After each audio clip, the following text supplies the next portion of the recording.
అది preventer inhaler వాడుతున్నామా, controller inhaler వాడుతున్నామా, రిలీవర్ ఇన్హేలర్ వాడుతున్నామా అనేది చాలా చాలా ముఖ్యం.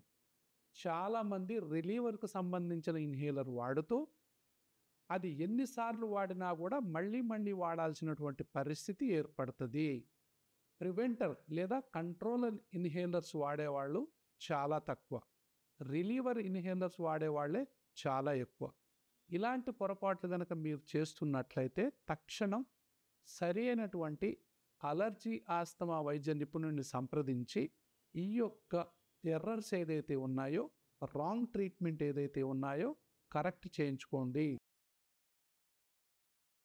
అది ప్రివెంటర్ ఇన్హేలర్ వాడుతున్నామా, కంట్రోలర్ ఇన్హేలర్ వాడుతున్నామా, రిలీవర్ ఇన్హేలర్ వాడుతున్నామా అనేది చాలా చాలా ముఖ్యం.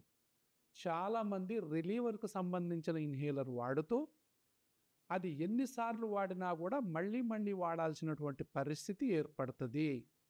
ప్రివెంటర్ లేదా కంట్రోలర్ ఇన్హేలర్స్ వాడేవాళ్ళు చాలా తక్కువ. రిలీవర్ ఇన్హేలర్స్ వాడేవాళ్ళే చాలా ఎక్కువ.